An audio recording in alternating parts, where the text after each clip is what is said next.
Magandang gabi po sa inyong lahat. Mr. Pete Lacaba, good evening. Dr. Tolentino, Ka Cesar, Mother Lily, Direk Luis, Mario, good evening to each and everyone. Magandang gabi po. Ed, good evening. Ako yata ang pinakamaraming pwedeng masabi. Nanggaling na rin po kasi kanina na bago ko po ginawa yung Sister Stella L, karamihan po ng mga roles na ginampanan ko kasi ang tingin nila sa akin na isang liberated woman. So, ang mga roles ko yung mga palaban na babae, isang kabit, laging maingay. So, nung i-offer po itong Sister Stella L sa akin, medyo nag-isip ako at sinabi ko nung, paano ko kayang gagawin itong madre? Although lumaki naman ako sa mga madre, mga RVM sisters. But anyway, for the first time sa entire career ko, since I started in the movie since I was 9, doon lang po ako nakaranas ng tinatawag na cam test o camera test. Kasi, sabi ko, ano po ba yun? Kailangan, hindi pa shooting yon. Titignan daw po yung mukha ko kapag light lang yung makeup at nakadamit ng madre. Since yung mga role ko nga na liberated woman, syempre malikot, madaldal, gusto raw ako makita ni Mike De Leon kung paano lumakad ng isang madre. So, nag-camp test po kami sa LBN. So, pinagsuot po ako ng uniform ng madre, and then pinaganyan niya ako, and then very light makeup. And then, sinubukan na naka-flat shoes na parang sandals ng madre. Kinuna niya ilang takes yun na paano yung lakad ng madre. Yung lakad daw ng madre parang dapat hilahod. Hindi raw pwede gumaganyan yung puwet. So anyway, pinag-aralan ko po yun. But madaling salita, natuloy na po yung aming pag-shooting. First shooting day, first time I met Mike De Leon, kasi bago po ginawa yun. Gusto niyo bang marinig lahat? Yes! Bago ko po kasi ginawa yun, marami na ako natidinig kay Direk Mike De Leon. Kasi si Direk Mike De Leon daw po ay mahigpit at sumpungin. At mahigpit daw po yan sa set. And hindi po pwedeng loloko-loko dyan. So madaling salita, first shooting day po. But we met already during the camp test, the story conference. First shooting day, late po ako ng 1 hour.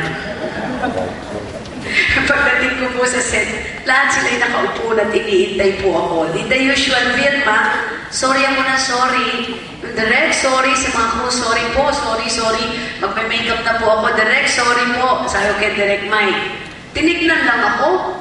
Sabi sa akin, magbihis ka na. So di ako naman nagmamadali kong magbihis. Tapos, sabi niya, are you ready? Sabi ko, opo. Inabutan kagad ako ng isang script. Diyos ko, haba ng dialogue. Grabe, sabi ko, Direk. Ito ba ganito kahaba? Yeah, 1 take. Tuhog yan. Sabi ko, oh my God. So, kailangan ma-memorize ko po yung ganito kahabang dialogue. Binigyan lang yata niya ako ng 5 to 10 minutes to memorize it. And he'll take it 1 take.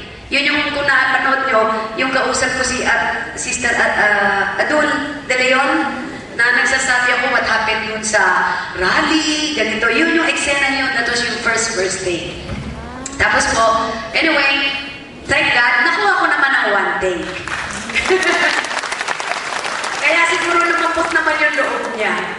Pagkatapos po noon, nung shooting kami the whole day, nagpack po kami, bago po ako umalis, kinausap po niya ako. Sabi niya, sa susunod, huwag ka nang malilate, ha? And that was only the time I've learned na kaya pala sila, doon ko rin po natutunan talagang marami. Kung halimbawa may shooting tomorrow, let's say ang call time po ay 8 o'clock, gabi pa lang po yung nakaset up na sila.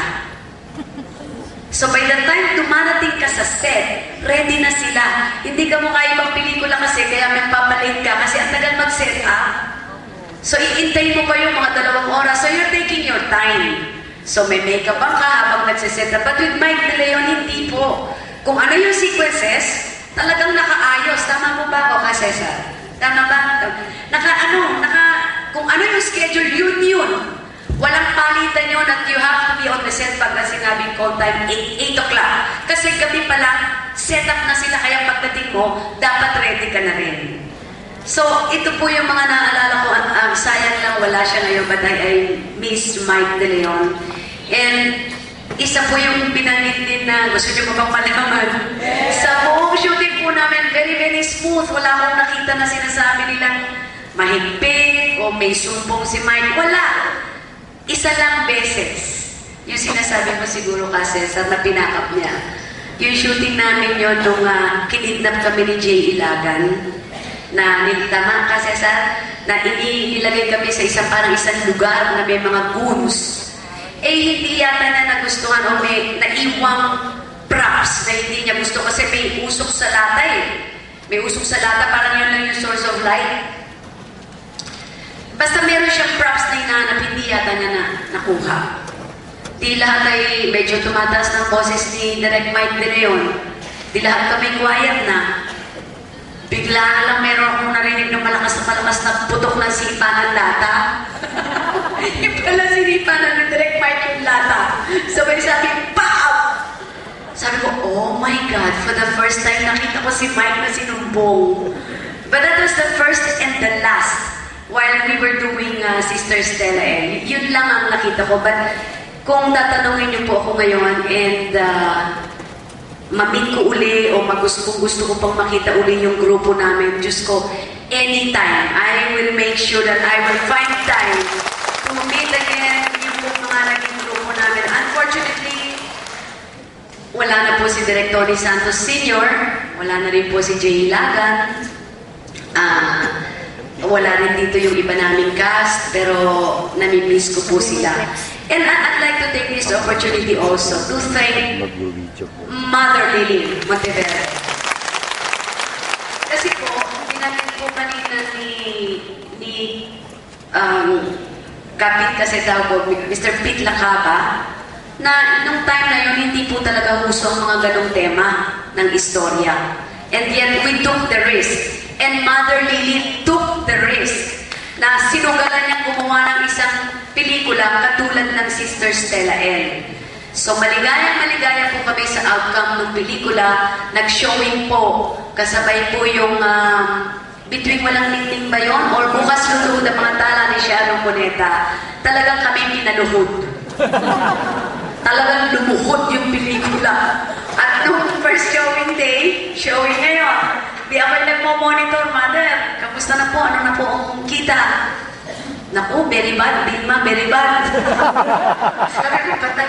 Naku, very bad, very bad. The one of Sharon is doing very, very good. This one, very bad. Naku, alam nyo, nung gabi yun, umiiyak na po ako. Pumunta ako sa Legal Films, naalala mo, Mother. Dalawa ko kami nag-iiyakan sa kama. Sabi ko, Mother, ba't nagkaganyan yung pelikula natin? Talagang parang, bakit tama kaya yung hambak natin yun? Tapos po, it's only now I've realized, hindi dapat iyakan ng Sister Stella L. Ang Sister Stella L dapat ipagmalaki. After 25 years, medyo tahimik na ibang pelikula, pero Sister Stella, pinag-uusapan. And the message na ibigay mo ng Sister Stella, palagay ko hanggang ngayon, wala pa rin pong makakapantay pag pinag-usapan ang ating lipunan. So I am very, very proud of this movie of ours, Sister Stella L. Mabuhay po ang Sister Stella.